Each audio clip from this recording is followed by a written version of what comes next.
What's going on, y'all? It's Lordgrim. Today, I was thinking of making a different kind of video today. I was thinking of doing a story time video, and I thought this would be interesting because, it's YouTube, so I think I might need to share something about me, um, and maybe not just posting clips and gameplay, which sort of seems a bit boring to be doing all the time. Just also based on how brain rotted fucking social media is nowadays, it's just annoying that you don't get much personal connection from a lot of channels nowadays because a lot of the times they always just seem so fake. Just the way they're talking and trying to get you to stay and click on the video. Um, but yeah, other than that, I think I'm gonna talk about how how I got scammed looking for jobs. Now, I have recently graduated university and I've been trying to look for a job for say since June since I graduated, and it is not going very well. But here's the story. So I ended up getting this opportunity um, to have an interview with a marketing company, and this marketing company, I'm not gonna say their name just because I don't want anything bad to happen. Um, and somehow having it come back to me, but I went to this marketing company. I was applying on Indeed, and I'm just clicking any sort of marketing, social media sort of jobs. And yeah, those were the kinds of things I was applying for. And so by the time a few days go by after applying to this place, I get an email and they contact me. They say, hey, we want to have an interview. And we go in there and it's an online interview. So this is part one of two. And so we go in, I dress up nice, put on my little collared shirt, sit on my chair, trying to look professional with my back straight up. And yeah, we're all just introducing ourselves. And honestly, I can't even believe it. Someone's introducing themselves and they are looking at a screen above them, reading and telling things about them, which is in my mind, I just think it's kind of crazy that you have to read off a screen to explain who you are. Like, are you for real? You don't know what you did for the past 10 years? And I sort of thought that was kind of funny. But yeah, long story short, in this short 5 minute interview, I just introduce myself. I tell them what I've been doing with my school, and the university I was at. Um, and yeah, I told them the stuff I did, the current job I work at, and the amount of years of experience I have, and that I sort of like I could definitely do this marketing job kind of thing. That's what I'm portraying to them. And so that part ends. A few hours later, or the next day, I get another email back, and they like the introduction I had. So they call me back. We set up an interview the next day. So these guys are trying to do this also really fast. So I think there was a lot of elements here in this video that are in this experience of getting this job, this quote unquote scam job, because I'll explain a bit later about what they do and how it ended up being a scam.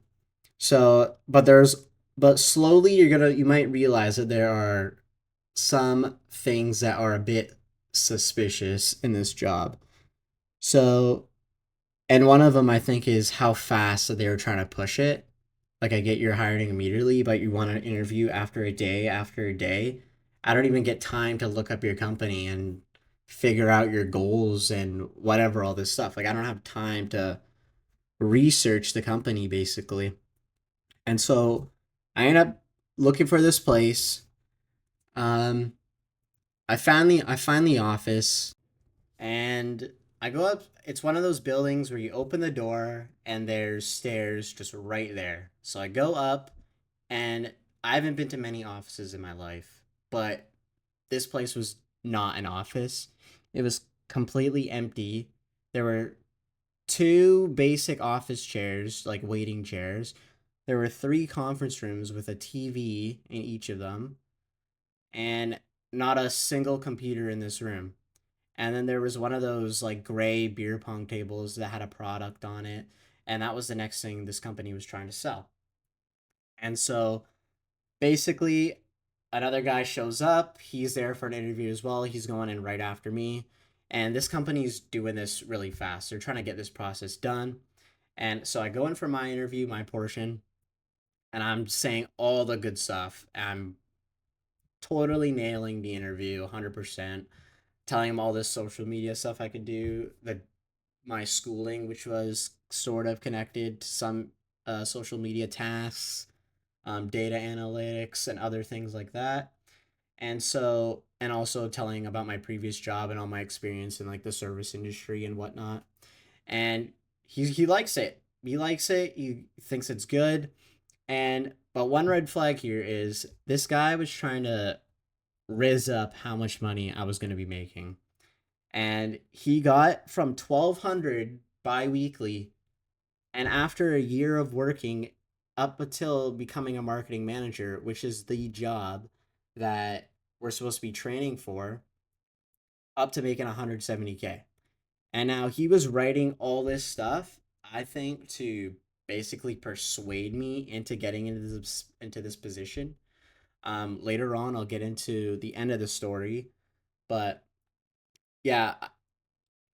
Long story short, the interview goes good.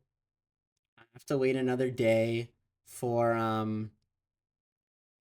I have to wait another day for the result to come through.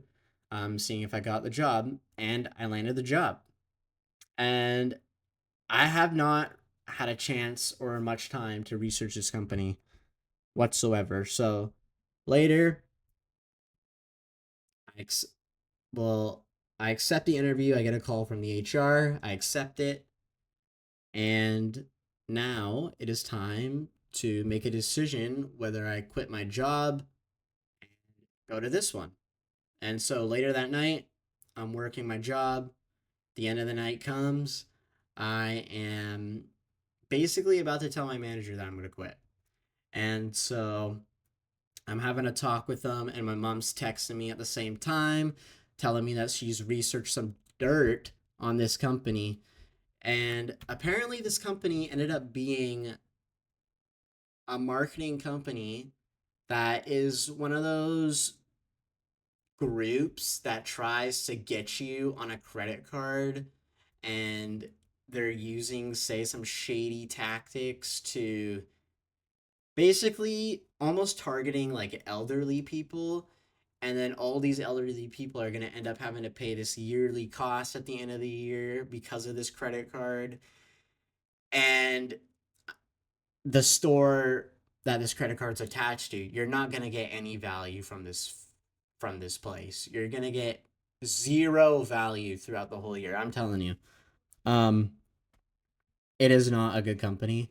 And this place ended up um being basically an automotive place. Just something you're not going to get much value. You're not going to a store. It's not like a grocery. It's not like a Walmart credit card. Walmart, you're gonna go there every day for all these things like groceries and all that. But no, you're not going to an automotive store every day so you can save a few bucks on some things you're buying for your car. Like, come on, no one's actually registering a credit card for an automotive place. That's ridiculous. And so yeah, that was one of the big red flags about this place, right? And but the funny thing is, right after I told all of my manager all this stuff about me leaving, I have to give him a call right back and be like, "Well, actually, I'm not taking that job. I need my position back." And he's like, "Okay, yeah, no worries." It was just basically a big red flag that I had to go into, and honestly, I was talking to a couple other buddies about this too, about Indeed and looking for jobs and stuff. And Indeed apparently has a lot of things like this, and I just happened to become a victim of it, and I kind of thought it was a little bit funny. Um, And yeah, I think that's the story time. Um, Thank you for watching and listening. If this helped you, make sure to be careful on Indeed. Leave a like, comment, and subscribe if you want more content like this. I'm trying to make different original videos that aren't short form brain rot content. And yeah, thanks for watching. Have a great day.